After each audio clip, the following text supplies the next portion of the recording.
le guide des aliénés. Alors, c'est un livre, ça c'est le premier livre que j'ai écrit, hein, que j'ai auto-publié, que vous pouvez retrouver sur Amazon. Je voudrais, je voudrais aborder le sujet de l'aliénation. Donc, ça s'appelle le guide des aliénés, conditionnement colonial et esprit critique. Et je voudrais aborder la question de l'aliénation, tout simplement parce que d'abord, il m'a été très difficile de trouver une définition qui me satisfait, hein, de l'aliénation.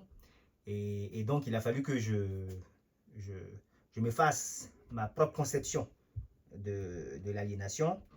Et donc, parce que quand on parle de l'aliénation, bon, les gens n'aiment pas trop le mot aliénation. Bon, moi non plus. C'est vrai que quand on vous dit que vous êtes aliéné, aliénation, ça fait un peu penser à folie. En même temps, quand vous déraisonnez, quand vous n'appliquez pas votre intelligence, comme aurait dit mon père, quand vous ne réfléchissez pas à ce que vous faites, quand vous n'appliquez pas votre raison, quelque part, vous vous comportez comme un fou. Parce que la caractéristique du fou, c'est quand même quelqu'un qui a perdu le sens des réalités, qui a perdu la raison. Bon, qui vit dans un monde imaginaire, un monde qui est à lui. Au début, j'ai voulu appeler le livre la prison des illusions consolantes. Hein. Parce qu'il y a des gens qui sont en prison mais qui ne le savent pas. Parce que les barrières sont invisibles. Parce que je considérais l'aliénation comme une prison mentale, avec quelques consolations, illusoires, mais quelques consolations quand même. Après, j'ai trouvé que le titre était un tantinet imagé, et que les gens ne comprendraient peut-être pas le contenu du livre, parce que les gens, ils font des fois de la titrologie. Donc je me suis dit, allons droit au but, ne tournons pas autour du pot, allons droit au but, donnons le titre exact, le titre direct. Et donc je l'ai appelé le guide des aliénés. Alors guide des aliénés, évidemment c'est une sorte de guide, dans le sens où je donne des éléments qui permettent de prendre conscience de certaines limitations mentales et donc physiques qu'on a, hein, puisque c'est ce qu'on a dans la tête qui détermine la façon dont on se comporte. Alors, donc, quand on parle d'aliénation, généralement, ceux qui n'ont pas compris, tel que moi je la comprends, en tout cas l'aliénation, ceux qui n'ont pas compris pensent qu'il s'agit d'une opposition de culture, d'une opposition de race. Bon, les gens disent que la race n'existe pas, mais hein, en termes, je parle de phénotype, d'accord? Ils pensent qu'il s'agit d'opposer les phénotypes, d'opposer les couleurs de peau, d'opposer les communautés. Non, ça n'a rien à voir. Par exemple, sur mon profil Facebook, je m'appelle Esprit Maître Kong. Bon, Esprit Maître Kong, Maître Kong, c'est le nom de Confucius. Confucius, c'est un Chinois. Hein? C'est pas un Africain, c'est encore moins un Ivoirien et encore moins un BT, hein, que je suis. D'accord? Voilà. C'est un Chinois. Mais j'ai lu les œuvres de Confucius. Et les œuvres de Confucius, le contenu, m'a paru tout à fait digne de considération. J'y ai trouvé beaucoup de vérité. D'accord? Donc, je me fais plaisir de me nommer quelque part Confucius. Ce n'est pas pour autant que je me considérerais, disons, comme un aliéné. D'accord? Ma définition de l'aliénation ne porte pas là-dessus. Aimé Césaire, qui a écrit le discours sur le colonialisme, qui est un texte que vous devriez lire et analyser, parce que le grand auteur a quand même... On sent qu'il a réfléchi à chaque mot qu'il écrivait. Il a dit que c'est bien de mettre plusieurs cultures en contact. Parce que ça permet à chaque culture de s'enrichir. Parce que si vous vous renfermez sur vous-même, vous finissez par être momifié. C'est la sclérose qui se produit. D'accord? C'est la stagnation. Mais il y a des façons de mettre en contact. Et il y a des façons d'échanger. On échange entre personnes consentantes et égales. D'accord? L'autre doit avoir le libre choix de la vérité. Il doit librement choisir ce qui lui paraît vrai. Mais c'est le livre dans lequel Aimé Césaire dit cela, ça s'appelle le discours sur le colonialisme, où il condamne le colonialisme. Vous voyez? Donc, dans ce même livre, on dit qu'il est bien de mettre les cultures ensemble, mais on condamne le colonialisme. Donc, la question de l'aliénation n'est pas une question d'opposition entre les personnes, entre les gens, entre les communautés, entre les races. Non. C'est une question de liberté et de vérité. Ça, c'est deux mots, je pense, qui résument bien la situation. C'est-à-dire que vous êtes dans une situation, vous êtes dans un état, et la question qui se pose, c'est de savoir, est-ce que vous avez librement choisi cet état? Est-ce que vous avez choisi cet état parce que vous avez analysé la situation et vous y avez trouvé la vérité? Est-ce que c'est comme ça que vous avez choisi l'état dans lequel vous êtes? Ou est-ce que vous vous êtes retrouvé dans cet état-là parce que les parents, vos parents, papa et maman, ou vos ancêtres, vous ont élevé dans cet état? C'est ça la question. Voilà. Est-ce que vous avez librement choisi cet état en cherchant la vérité et que vous avez reconnu que c'était la vérité? Ou est-ce que vous l'avez choisi par habitude? Parce que c'était comme ça, par pression du groupe, par contrainte sociale. C'est ça la question de l'aliénation. Alors, je vais l'expliquer encore de façon plus profonde, mais pour l'instant, je commence comme ça. Parce que l'être humain, les êtres humains en tant que nous sommes, hein, en tant qu'être humain, il ne faut pas confondre son état et sa nature. Par exemple, Étienne de la Boétie, j'espère que je prononce bien le nom, Étienne de la Boétie dit dans le discours sur la servitude volontaire, il dit que les gens qui sont nés, les personnes, je ne cite pas mot par mot, je paraphrase, il dit les personnes qui sont nées dans la servitude prennent leur état de naissance pour leur état de nature. Voilà. Comme ils sont nés dedans, ils pensent que c'est comme ça que le Créateur les a créés. Voilà. Vous êtes nés dans le communisme. Et donc vous pensez que vous êtes communiste. Vous êtes né dans le capitalisme, donc vous pensez que vous êtes capitaliste. Vous avez été éduqué en tant que, je ne sais pas, bouddhiste, et donc vous dites que vous êtes de tradition bouddhiste, et que vous êtes bouddhiste. Non, vous êtes dans l'état de bouddhisme. Aujourd'hui, si peut-être on vous avait donné le choix, au moment où on vous éduquait, de toutes les options qui existaient, Mistraïm, bouddhisme, hindouisme, catholicisme, christianisme, protestantisme, enfin tous les ismes que vous voulez, vous auriez peut-être choisi autre chose. Ou vous vous seriez rendu compte que finalement chacun invente ce qu'il veut, que vous aussi vous allez inventer votre propre mouvement. D'accord? Mais vous avez été élevé dans un état, vous ne devez pas confondre votre nature avec l'état dans lequel vous êtes. Voilà. Quand vous êtes en colère, vous n'êtes pas la colère. Vous êtes mis dans l'état de colère. Quand vous adoptez un paradigme, vous n'êtes pas le paradigme.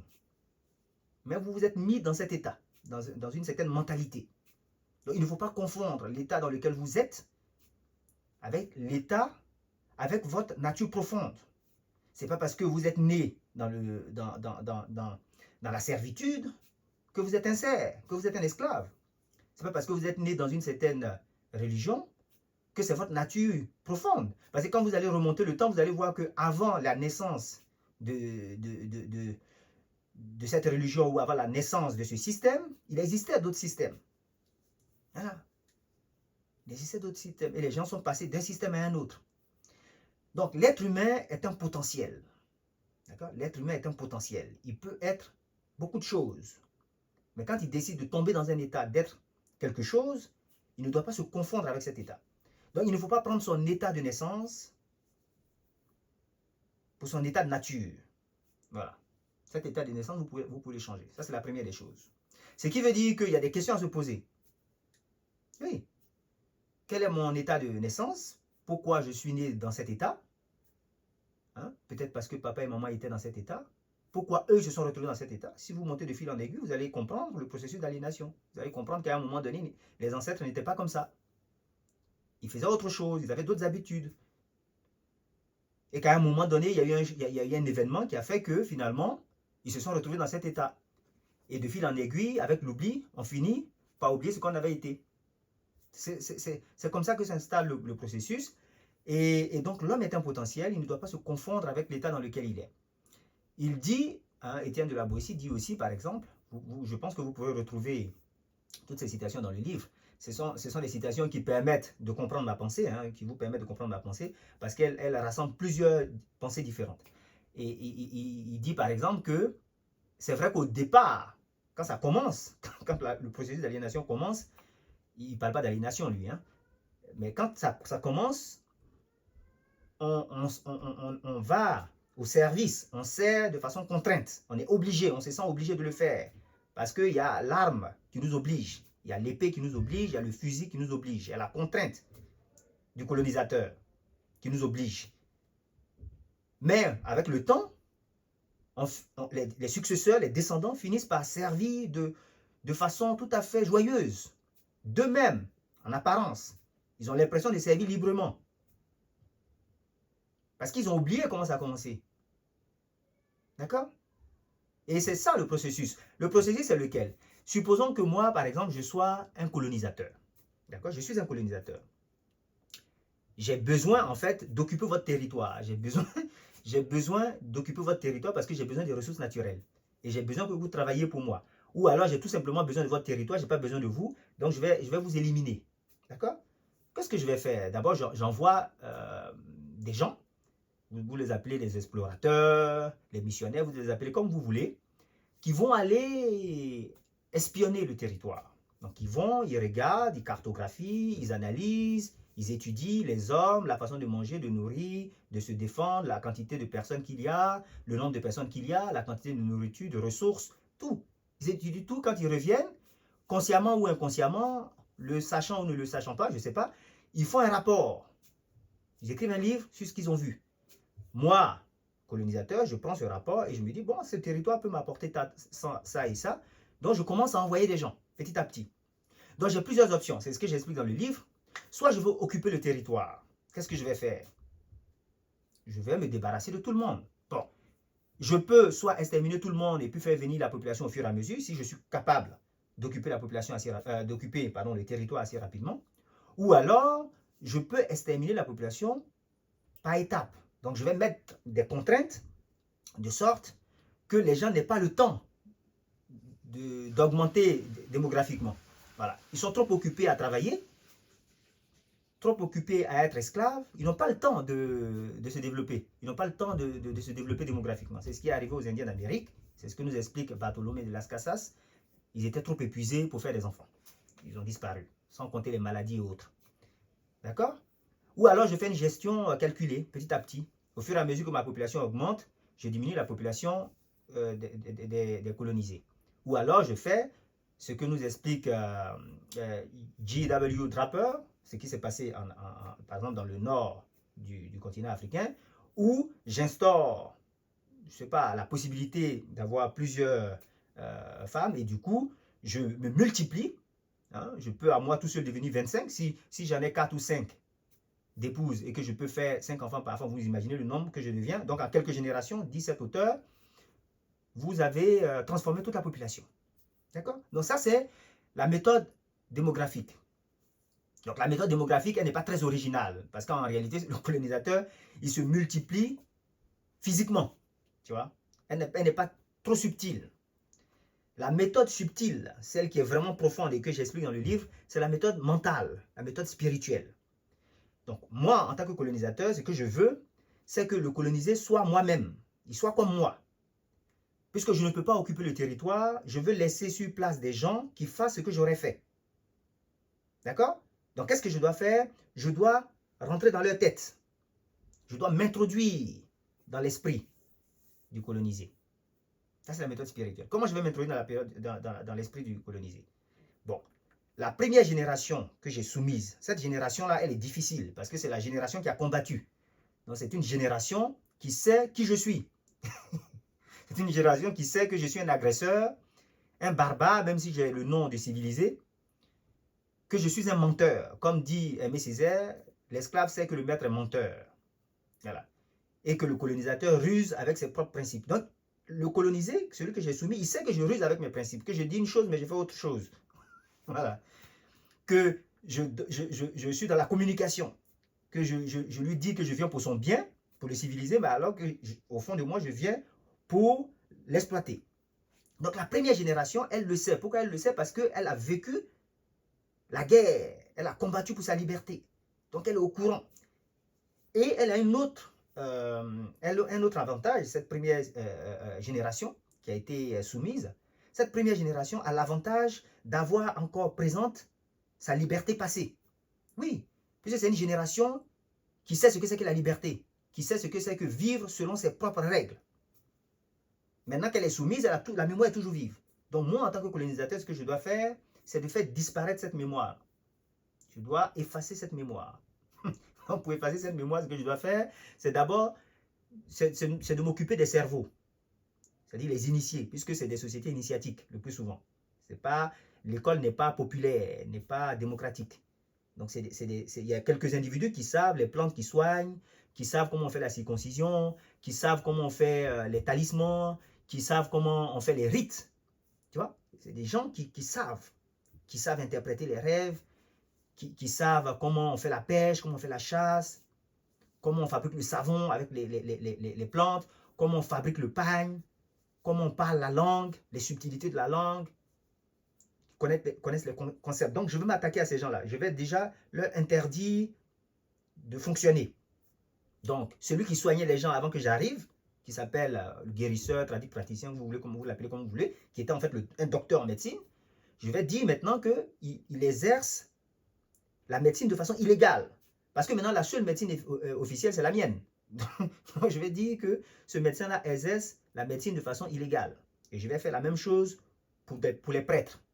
Il n'y a plus d'autres prêtres que les miens. Donc, je vais commencer à décapiter comme ça la communauté. Je vais supprimer et neutraliser les cerveaux. Je vais, donc ça, c'est ce que Amadou Hampâté-Bâ dit. Hein? Voilà, les initiés sont attaqués. C'est les cerveaux. Et puis, je vais maintenant m'occuper de l'environnement. C'est-à-dire que il y a des bois sacrés, il y a des montagnes sacrées, il y a des rivières sacrées, il y a des lieux sacrés. D'accord? Je vais les détruire. Je vais interdire qu'on y aille. Je vais interdire qu'on parle la langue. Et pendant ce temps, je remplace ces lieux par mes propres lieux. Je vais remplacer ça par mes temples. Je vais remplacer les médecins par mes propres médecins. Je vais remplacer les prêtres par mes propres prêtres. D'accord? Je vais remplacer la nourriture par ma propre nourriture. Parce que si je vous transforme et que vous consommez ma nourriture, je peux exporter plus vers vous. Et je pourrais avoir plus de biens matériels. Donc ça, c'est le processus qui consiste à effacer le passé. D'abord, je vais aussi évidemment diaboliser le passé. Puisque le but, c'est que vous ne retournez pas à ce que vous étiez. Donc, je vais dire que votre passé est satanique, diabolique. Je vais diaboliser votre passé, supprimer les cerveaux et modifier l'environnement. D'accord? Donc, j'attaque sur 3 niveaux. Le passé, la mémoire, l'environnement physique, et puis les cerveaux spirituels, c'est-à-dire ceux qui ont la connaissance, qui dirigent le peuple, les éclaireurs du peuple, je les extermine, et je les neutralise. Ça, je le fais avec la première génération. Et pour faire ça, j'ai besoin d'avoir la force sur place. Parce qu'évidemment, sinon, ils vont se défendre. Parce que la première génération a encore la conscience de sa liberté. Donc, je mets des gens sur place, une armée sur place, pour contraindre, pour obliger les gens à faire les choses. C'est pour ça que Étienne de la Boétie dit, au début, on s'est forcé et contraint. Oui, la première génération est obligée. Elle sait qu'elle n'a pas envie, mais elle le fait parce qu'elle a perdu la guerre et qu'elle n'a pas encore trouvé le moyen de se révolter. Ça, c'est la première génération. La deuxième génération, elle est déjà moins forcée parce qu'elle n'a pas vécu les choses. Elle ne se souvient plus très bien de ce qui se faisait. Les générations suivantes, la troisième, la quatrième, n'a plus aucune référence au passé, n'a plus aucune mémoire, n'a plus aucune référence à l'environnement. Tout est maintenant nouveau. Donc, ils n'ont pas cette possibilité de changer. En fait, l'idée ne leur vient même pas. Vous savez, c'est comme si quelqu'un qui n'a jamais été pauvre, qui est né dans la richesse et qui a toujours été riche, il ne sait pas ce que c'est que la pauvreté. D'accord? Donc, celui-là qui est né dans des habitudes nouvelles, enfin, qui sont des habitudes anciennes pour elle, pour cette génération, ces gens-là, ils ne savent pas, en fait, comment les ancêtres vivaient. Ils ne savent pas comment ceux qui les ont précédés vivaient. Ils ne savent pas. Donc, ils ne peuvent pas regretter, en fait, ils ne peuvent pas regretter cette liberté. Pour eux, la situation qu'ils vivent, dans laquelle ils sont cette génération, elle considère que la situation dans laquelle elle est née est la situation normale. Voilà. À partir de ce moment-là, le colonisateur n'a plus besoin d'être là et de forcer. Non, il n'a plus besoin de forcer, puisque le colonisé fait de lui-même ce que ses ancêtres étaient obligés de faire. En fait, la génération, la 4e, 5e génération, ne prenez pas ça au pied de la lettre, comprenez le processus. La 4e, 5e génération n'est pas en fait une génération colonisée. Hein. Les seuls colonisés en réalité, c'est ceux qui se souviennent d'avoir été colonisés et qui se souviennent du passé et qui se souviennent de leur état de liberté. Donc c'est la première génération qui est colonisée. Les générations suivantes sont en fait un modèle du colonisateur. En fait, c'est le colonisateur qui a changé de masque. Voilà. C'est ce que notre auteur Frantz Fanon appelle peau noire, masque blanc. Hein, le masque, c'est la personnalité, c'est la personne. Hein. Les étymologistes nous disent que personne, ça vient de persona et ça veut dire masque. Donc, c'est le colonisateur qui a pris un nouveau masque. Oui. Vous le voyez, il a tout le phénotype, la couleur, les traits et tout d'un local, mais son esprit, c'est l'esprit du colonisateur. Donc, le colonisateur a réussi à se dupliquer. La première méthode, c'était une méthode démographique. Il enfantait des enfants pour occuper le territoire. La deuxième méthode, c'est aussi un enfantement, mais spirituel. Il a créé autant de clones de lui-même. C'est pour ça que je dis que le processus d'aliénation est un processus de duplication du colonisateur. Donc, le colonisateur, il s'est reproduit spirituellement, mentalement. Il n'a plus besoin de forcer. Le colonisé fait de lui-même, disons la nouvelle génération, hein, les générations suivantes font d'elles-mêmes ce que les ancêtres avaient combattu. Et ils sont fiers de le faire. Mais parce que ce n'est pas en fait les locaux que vous voyez. C'est juste un masque. C'est le colonisateur maintenant qui est là. C'est ça le processus de... Donc, le colonisateur, il peut maintenant partir. Il va choisir un local qui va continuer le boulot comme chef. Et il peut disparaître. Donc, au début, il était là physiquement en train de contraindre. Maintenant, il disparaît parce qu'il n'a plus besoin d'être là, parce que la nouvelle génération fait d'elle-même ce que les autres avaient évité de faire. Et il disparaît, il devient invisible parce que maintenant, il est dans l'esprit de la nouvelle génération. D'accord? Et la nouvelle génération fait avec plaisir et avec un sentiment apparent de liberté ce que la première génération avait combattu de leur vie. D'accord? Donc, il y a maintenant un être étranger qui est dans le corps du local, de la personne locale, de la nouvelle génération. Il y a un alien qui s'est introduit dans le corps de la nouvelle génération. L'ancien moi a été complètement effacé. Donc, l'introduction de cet alien dans l'esprit, dans le cerveau de la nouvelle génération, cette action-là, c'est l'action d'aliéner, c'est l'aliénation. L'aliénation spirituelle, c'est l'aliénation. Ça, c'est la vraie aliénation. Donc, quand vous parlez au local, à la nouvelle génération, ou aux générations qui ont suivi, et que vous essayez de leur dire que non, mais en fait, vous êtes en train de faire des choses qui ne sont pas conformes à vos intérêts, ils ne peuvent pas vous comprendre. Parce qu'en fait, vous êtes en train de parler au colonisateur lui-même. Voilà. Mais le vrai colonisateur, celui qui a fait le travail, ou disons les descendants du colonisateur, quand ils voient le résultat du travail de leurs ancêtres, quand ils voient la nouvelle génération, ils les trouvent pitoyables. C'est pour ça que moi, en tant que colonisateur, je ne vais pas respecter celui que j'ai modifié en fait. Parce que j'ai en face de moi un être qui n'a pas de valeur, qui ne comprend pas en fait ce qui lui est arrivé et qui n'est pas capable de réflexion. Voilà. Et donc, le maître d'Amadou Ampateba, Thierno Boka, dit que, par exemple, il ne comprend pas pourquoi des gens qui vivent sous un climat chaud, très chaud, avec un soleil de plomb, s'habillent comme des gens qui vivent dans le froid. On peut dire la même chose de ceux qui s'habillent comme s'ils étaient dans le désert. C'est pareil. Ou des gens qui, au lieu de manger local, mangent comme s'ils vivaient sur un autre territoire. Tu vois? Mais parce que, en fait, ils ne sont plus en phase avec eux-mêmes. Ils sont quelque chose d'autre. C'est le colonisateur qui est en train de travailler. C'est juste que le colonisateur, maintenant, il est délocalisé. Il a pris un autre phénotype, une autre couleur de peau, une autre forme, et il vit très loin de sa base. Voilà. Au début, si je suis un colonisateur, au début, quand je soumets un peuple, je lui prends des taxes. Tu vois, je lui fais travailler pour moi, je prends les richesses, les ressources, mais je les taxe aussi. Bon, ça s'appelle taxe ou tribut ou impôt. Vous l'appelez comme vous voulez, il doit me donner de l'argent. Une fois que je l'ai transformé, je n'ai plus besoin de lui demander. Il vient me donner tout seul. Voilà, il va en pèlerinage. Il va en pèlerinage. Voilà, il va en pèlerinage. Il achète des objets, il achète les vêtements, il achète la bouffe. Donc je prélève un impôt tranquillement. Il lui suffirait de créer des lieux sacrés de pèlerinage chez lui et l'argent de la sueur de son front, d'accord? Cet argent-là circulerait intérieurement, créerait des hôtels, des restaurants et développerait le local. Mais au lieu de ça, il y a une fuite de capitaux. Tout à fait. Donc c'est ça le processus d'aliénation dont je parle. C'est un processus par lequel le colonisateur que je suis transforme spirituellement, s'introduit dans le mental du colonisé. Vous avez l'impression de voir un local, de voir quelqu'un d'autre, mais c'est moi en tant que colonisateur qui suis dans l'esprit de la personne que vous voyez, du local que vous voyez. Ce n'est plus le local tel qu'il était à la première génération. C'est un être transformé. Voilà. Je ne parle même pas des paradigmes totalement erronés qu'on met dans la tête de cet aliéné. J'en parlerai une autre fois, mais c'est ça le processus. C'est un processus de duplication. Un processus d'introduction dans l'esprit du colonisé. D'accord? Voilà. C'est un processus de possession. Voilà. C'est comme si vous étiez possédé. Et vous êtes réellement possédé. Quand vous êtes aliéné, vous êtes réellement possédé. C'est ça le processus d'aliénation.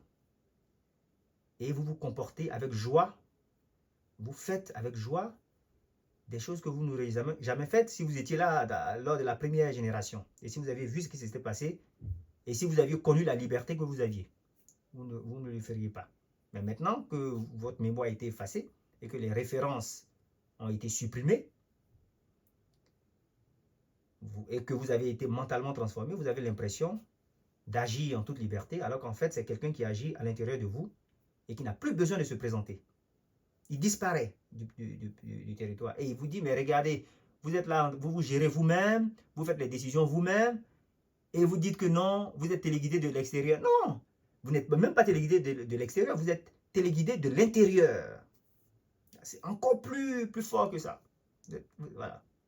Vous êtes possédé, littéralement. Donc j'espère que c'est clair, cette définition de l'aliénation.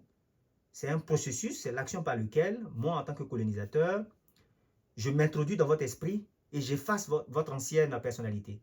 J'efface votre ancien moi par la diabolisation de votre passé, par la suppression de votre mémoire, par la suppression de vos cerveaux, par la suppression, quand je dis de vos cerveaux, de vos initiés, par la suppression de vos références